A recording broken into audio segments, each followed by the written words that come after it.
However, despite that destruction, residents are returning to the liberated areas, and for the first time in years they can go home without risking their lives. As Lizzie Phelan reports. This is the first time I've been able to come to Aleppo's famous old city without wearing full protective gear or hearing the sound of fighting and missiles landing nearby. It's also the first time in more than 4 years that members of the public have been able to stroll around this area, because up until just over a week ago, this UNESCO World Heritage Site was divided between pro and anti-government forces. But before the war, this was a famous tourist attraction, bustling with people who would come to see the sights here, not least one of the world's most famous citadels. Now people are returning here again to see what's left of these sites, and those who had shops and homes here are coming to check what's left of them. Wading through the rubble of this former battlefield, Aleppo's residents stop to take selfies amongst the new ruins and the old ones. Some, like Muna, remained in the old city, but rarely dared to venture out. She lit up when we asked her what it's like to see all these people walking around now. Yesterday I was so excited and happy because at last I could go along the road to the castle. I brought some bread for my daughters and came back home safely. We are struggling now with water and there is no electricity. I'm transporting some water in this cart. What can we do? Her bittersweet feeling is shared by Marwan, who fled to the other side of the front line when the rebels arrived in 2012. We always kept this view in our mind. We just couldn't forget it, how beautiful Aleppo is. This view used to be in front of us every single day. I own this shop. I had some staff. We sold hookahs, coffee, tea, fresh juice, and some snacks. We lived in this store. It's a piece of our lives. What I'm seeing now is very painful. God willing, we will get back everything that we had. Walking through the old city, and we noticed how beautiful this store is. It has this little knocker. We didn't expect anybody to be in, but we knocked the door and this lady was in her house. And she's just come back. She hasn't been living here for the last 4 or 5 years. I was born here in the 60s. I came here just to relieve some memories. Amar is another who stayed put, even as the walls of his home were taken out by the fighting around him.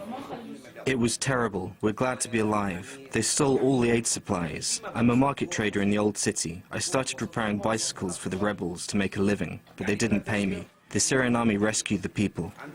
His neighbor has to walk over part of his roof, which was brought down by mortars, to get to the entrance of his home.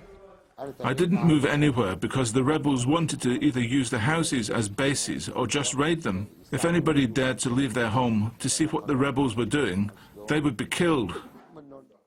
We had to pay for food supplies that were supposed to be handed out to us. Beans, rice, sugar, lentils, everything. But his relative argues it was worse in rebel-held Fardous.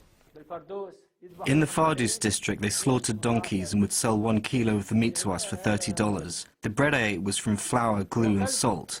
My face got swollen. My friend asked me what was wrong with me. I explained to him that I'd eaten 3 pieces of that bread. At first I felt fine, but after a while my stomach shrank and I didn't know what was happening to me. I thought I was going to die.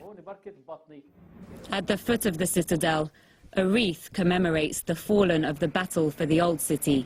Side by side with the pain of the last few years is the city's yearning to honor its dead with life. Lizzie Phelan reporting for RT from Aleppo.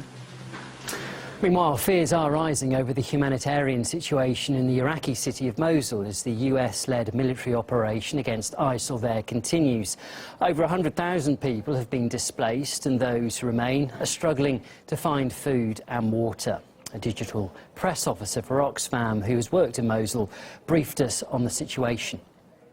Still more than 1 million people, we believe, trapped inside Mosul. And they're at risk from being caught by sniper fire, from explosive devices. And we're calling on all military actors, and that includes ISIS, that includes the Iraqi-led military coalition, to do everything that's possible to provide safe escape routes and to avoid the use of heavy weaponry inside Mosul and built-up areas.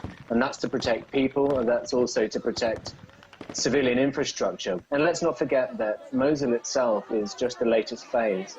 in this military operation against ISIS. There's more than 3 million people displaced across northern Iraq. And that's not just from Mosul, that's a number of other areas that have been recaptured in the last few years.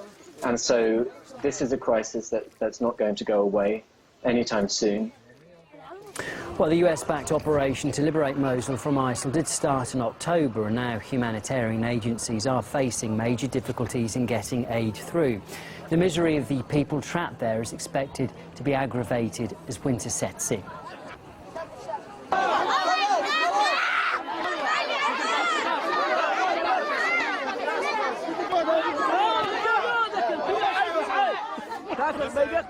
The future looks very bleak.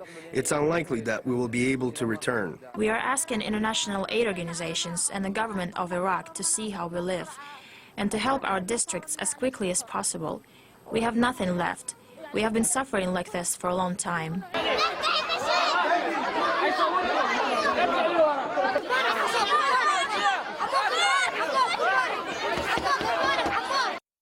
Oxfam's press officer again says it is very important to avoid previous mistakes in the operation of safe routes for civilians. It's really important that civilians and combatants are distinguished. Several months ago, we saw when civilians tried to leave the conflict zone, they were held up by multiple checkpoints, and sometimes there were reports of people being caught in crossfire, in sniper fire, of their documents being confiscated, and of long delays as well at screening centres, where the army was attempting to ensure that no militants were leaving amongst the civilians. So that's a situation that we have to avoid. Well, a former director of Israel's intelligence service, Mossad, has discussed the challenges of fighting terror with RT's Sophie Shevardnadze. You will be able to watch their full conversation a bit later today, but here's a preview. Intelligence is not a science. I believe that intelligence is an art. And therefore, just as there's no orderly way to paint a picture, so is there no orderly way to carry out intelligence. How do you gain the trust of a radical group? I mean, it must be hard to infiltrate Islamic State, for example. I'm sure it is difficult to infiltrate the Islamic State, but now you go into the question of motivation. What motivates somebody who is in the Islamic State to cooperate? And I should imagine that probably the major motivation is disgust over the methodology used by the Islamic State, not only in treating its enemies, but also treating some of its own people. But I believe that in the end, in order to achieve the ultimate aim, sometimes along the way you have to do things which normally you would not like to do.